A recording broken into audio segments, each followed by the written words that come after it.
Good morning students. SST sixth class जिसमें हम हमारे अतीत यानी इतिहास से अध्याय 8 रीड कर रहे हैं। अध्याय 8 का नाम है खुशहाल गांव और समृद्ध शहर। जैसा कि हमने कल पढ़ा कि लोहे के औजार और खेती के बारे में हमने पढ़ा, उसके साथ साथ कृषि उत्पादन बढ़ाने के लिए कुछ कदम उठाए गए ये भी पढ़ा। और इसके अलावा हमने एक कुछ ये जो 9 वाक्य थे ये पूरे किए थे, जिसमें सिंचाई को बढ़ावा दिया गया और लोगों ने उसके लिए मेहनत की, राजाओं ने भी धन खर्च किया और उससे फिर किसानों की जो आय थी उसमें वृद्धि हुई। और जब किसानों की आय में वृद्धि हुई तो उससे राजा के राजस्व में वृद्धि हुई, कर ज्यादा लेने लगा। आज का हमारा टॉपिक है गांव में कौन रहते थे। तो देखते हैं कि उस समय जो लोग थे गांव में कौन कौन कौन से लोग होते थे। इस उपमहाद्वीप के दक्षिणी तथा उत्तरी हिस्सों के अधिकांश गांव में कम से कम 3 तरह के लोग रहते थे। यानी कि हमारा जो दक्षिणी भाग है और जो उत्तरी हिस्सा है वहां पर जो गांव है, गांव का एरिया है, उनमें लगभग 3 तरह के लोग रहते थे। अगर तमिल क्षेत्र की बात करें तो तमिल क्षेत्र में बड़े भूस्वामियों को वेलला, साधारण हलवाहों को उनवार और भूमिहीन मजदूर दास कड़ेसियार और अधिमई कहलाते थे। देखिए इसको समझिए, क्या है कि जो तमिल में बड़े भूस्वामी थे, मतलब जिनके पास बहुत ज्यादा जमीनें थी, बड़ी बड़ी जमीनें थी, बहुत बड़ी जमीनों के मालिक थे, उनको वेलला कहते थे। और जो साधारण हलवाह थे, हलवाह का मतलब क्या था, जो हल वगैरह चलाने वाले छोटे किसान थे एक तरह के, जिनके पास थोड़ी बहुत जमीन नहीं थी, उनको उणवार कहते थे। अंडरलाइन करेंगे, बड़े भूस्वामी को बड़े बड़े भूस्वामियों को वेल्ला और साधारण अलवाहों को उणवार। और जो भूमिहीन मजदूर थे जिनके पास जमीनें नहीं थी लेकिन खेतों में काम करते थे, कोई किसी की फसल बुआने में काम करता था, कोई फसल कटाई में काम करता था, कोई किसी तरह के उसमें खेतों में काम करता था, अलग अलग स्टेप में, लेकिन उनके पास जमीनें नहीं थी, उनको दास कैडेसियार या अधिमई कहलाते थे वो। अब उत्तर भारत की बात करें, मतलब उत्तरी हिस्से की बात करें, तो देश के उत्तरी हिस्से में गांव का प्रधान व्यक्ति ग्राम भोजक कहलाता था। मतलब जो गांव है, गांव का जो आज जिसे हम सरपंच कहते हैं वो प्रधान होता है। उस समय भी एक ऐसा ही व्यक्ति होता था जो गांव का प्रधान व्यक्ति होता था, उसे ग्राम भोजक कहते थे। अंडरलाइन करें, गांव का प्रधान व्यक्ति ग्राम भोजक कहलाता था उत्तरी हिस्से में। ये भी अंडरलाइन कर लेना, उत्तरी हिस्से में। दक्षिण हिस्से में अगर हम बात करेंगे तो बड़े भूस्वामी को वेलला कहते थे। यहाँ पर जो प्रधान व्यक्ति उत्तरी हिस्से की अगर बात करें तो यहाँ का जो व्यक्ति होता था वो ग्राम भोजक कहलाता था। उससे आगे देखिए क्या कहता है। अक्सर एक ही परिवार के लोग इस पद पर कई पीढ़ियों तक बने रहते थे। मतलब क्या था, ये पीढ़ी दर पीढ़ी चलता था। मान लीजिए आप आज आप एक ग्राम भोजक के रूप में हो, किसी गांव के प्रधान हो, तो आगे आपका जो बच्चे होंगे वो प्रधान होंगे, फिर उससे बच्चे, यानी कि पीढ़ी दर पीढ़ी चलता था। और जो चीज पीढ़ी दर पीढ़ी चलती है उसे हम क्या कहते हैं, अनुवांशिक। क्या कहते हैं, अनुवांशिक। यानी कि यह पद अनुवांशिक था। अंडरलाइन करेंगे, यह पद अनुवांशिक था। यानी कि ग्राम भोजक का पद कैसा था, अनुवांशिक। ये नहीं कि अब मैं ग्राम भोज हूं तो आगे कोई और नया किसी और परिवार से बन जाएगा, नहीं, मेरे परिवार से ही बनते चलेंगे मेरे गांव में।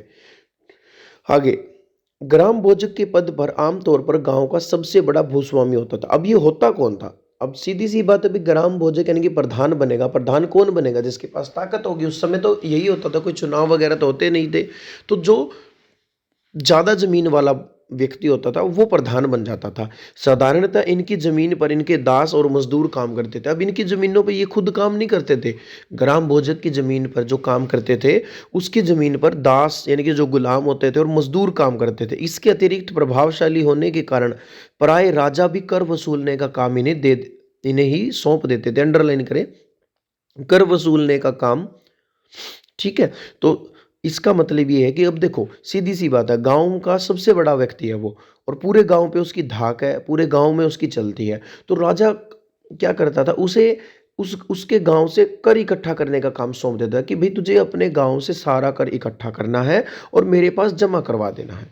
ठीक है, आगे, ये न्यायाधीश का और कभी कभी पुलिस का काम भी करते थे। न्यायाधीश का मतलब जज का। आप देखते हो कि गांव में कभी कभार झगड़े वगैरह हो जाते हैं, कोई कोई भी विवाद होता है तो कहाँ जाते हैं? सरपंच के पास जाते हैं। उसी तरह ये भी एक सरपंच का ही काम कर रहा था। बस फ़र्क इतना है, हमारे गाँव में जो सरपंच होते हैं उनको वोट डाल के चुना जाता है, लेकिन ये ऐसे नहीं होते थे। इनको चुना नहीं जाता था, ये पीढ़ी दर पीढ़ी चलते थे और ऐसे व्यक्ति होते थे जो सबसे गाँव में सबसे ज़्यादा ज़मीनें जिनके पास होती थी।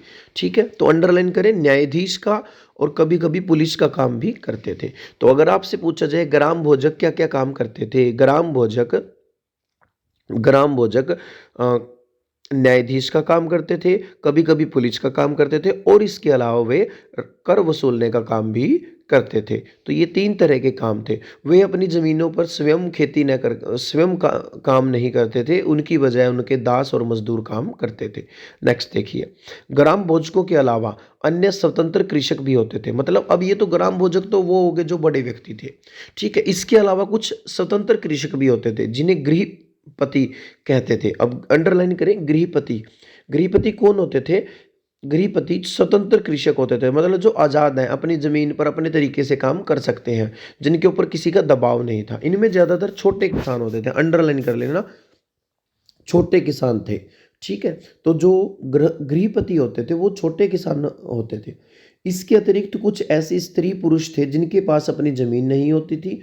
इनमें दास कर्मकार आते थे, जिन्हें दूसरों की ज़मीन पर काम करके अपनी जीविका चलानी पड़ती थी। मतलब इसमें और कौन होता था गाँव में?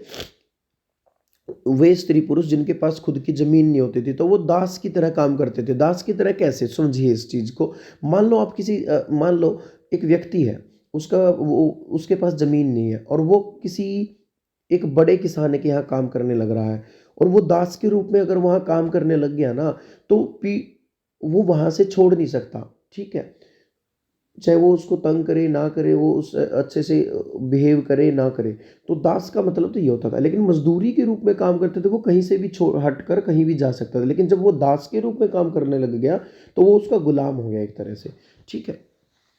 उसकी शर्तों को पूरे किए बगैर वो वहाँ से नहीं हट सकता था। नेक्स्ट, अधिकांश गाँव में लोहार, कुम्हार, बढ़ई तथा बुनकर जैसे शिल्पकार भी थे। मतलब क्या है कि गाँव में किस तरह के लोग रहते थे? गाँव में एक बड़े किस ज़मीन ज़्यादा ज़मीनों वाले लोग होते थे, कम ज़मीन वाले कृषक होते थे, फिर होते थे भूमिहीन लोग। उसके अलावा गाँव में लोहार, कुम्हार, बढ़ई और बुनकर भी होते थे। बुनकर कौन होते हैं? बुनकर वो होते हैं बेटा जो बुनाई का काम करते हैं, ठीक है?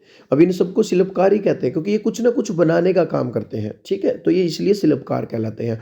लोहार आपको पता ही है, लोहे से अलग-अलग तरह की चीज़ें बनाते थे। कुम्हार मिट्टी के बर्तन वगैरह, बढ़ई जो होते हैं लकड़ी वगैरह का जो काम करते हैं, ठीक है?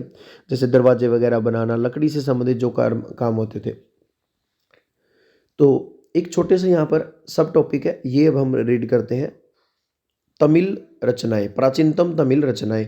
तमिल की प्राचीनतम रचनाओं को संगम साहित्य कहते हैं। अंडरलाइन करें, यानी कि जो रचनाएं क्या है, मतलब जो कुछ लिखा गया है तमिल भाषा में, जो सबसे प्राचीन रचनाएं लिखी गई, जो लिखा गया, उसको संगम साहित्य कहते हैं। अंडरलाइन करें, तमिल की प्राचीनतम रचनाओं को संगम साहित्य कहते हैं, यानी कि तमिल का सबसे प्राचीन साहित्य क्या है? संगम साहित्य। इनकी रचना करीब 2300 साल पहले की गई। अंडरलाइन करें, 2300 साल पहले। इन्हें संगम इसलिए कहा जाता है क्योंकि मदुरई के कवियों के सम्मेलनों में इनका संकलन किया गया था। अब संगम का मतलब क्या होता है? संगम का होता है मिलना, ठीक है? जैसे आप अगर देखोगे, जो इलाहाबाद है वहाँ पर गंगा नदी है, वो मिलती है, ठीक है? गंगा यमुना, तो वो उनका संगम होने लग रहा है। इसी तरह संगम का मतलब क्या है? मिलना। तो पहले क्या होता था, मदुरई जो स्थान है, ठीक है? मदुरई में कवियों का सम्मेलन होता था, वहाँ बहुत सारे कवि इकट्ठा होते थे और वो अपनी अपनी रचनाओं को इकट्ठा करते थे, उनका संकलन करते थे। यानी कि जो संगम साहित्य है वो मदुरई में जो कवियों का सम्मेलन होते थे उनमें से संकलित किया गया है, ठीक है? गाँव के रहने वालों ने जिन तमिल नामों का उल्लेख किया गया है वे संगम साहित्य में पाए जाते हैं। अब गांव में जो लोग रहते थे, अब हमें कैसे पता चला आज के समय में कि प्राचीन समय में, उस पुराने जमाने में गाँव में किस-किस तरह के लोग रहते थे, वो पता चला हमें संगम साहित्य से। इसलिए यहाँ पर ये बताया गया है कि हमें इतनी जो अभी हमने जानकारी पढ़ी है गाँव के बारे में कि गाँव में ये लोग रहते थे, वो होते थे, उन्हें वेल्ला कहते थे। ये सब बातें किससे पता चलती हैं लगभग संगम साहित्य से पता चलती हैं। ठीक है? तो यहाँ पर 2-3 क्वेश्चन बनते हैं। एक तो क्वेश्चन ये बनता है इस प्राचीनतम तमिल रचनाओं में से तमिल का सबसे प्राचीन साहित्य क्या है? तो संगम साहित्य है। कितने साल पहले लिखा गया? लगभग 2300 साल पहले। ठीक है? इसे संगम क्यों कहा जाता है? क्योंकि इसे मदुरई में होने वाले कवि सम्मेलनों से इकट्ठा किया गया है। इसमें किसका उल्लेख मिलता है? इसमें गाँव में रहने वाले लोगों का उल्लेख मिलता है। ठीक है? तो ये था बेटा आज का टॉपिक जो हमने रीड किया है। आप इसको अच्छे से रीड करें। अपनी बुक जब भी रीडिंग करते हो तो साथ में बुक ओपन कर लो। बुक ओपन करके एक-एक लाइन में आपको रीड करवा रहा हूँ, तो उसमें से भी आप रीड करते जाओ। जहाँ मैं एक्सप्लेन कर रहा हूँ, वहाँ पर आप रीडिंग स्टॉप करके सुनो, समझो कि क्या समझाया जा रहा है किस-किस शब्द के बारे में, तो आपको ज़रूर समझ में आएगा। तो ये था आज का हमारा topic. Thank you, have a good day.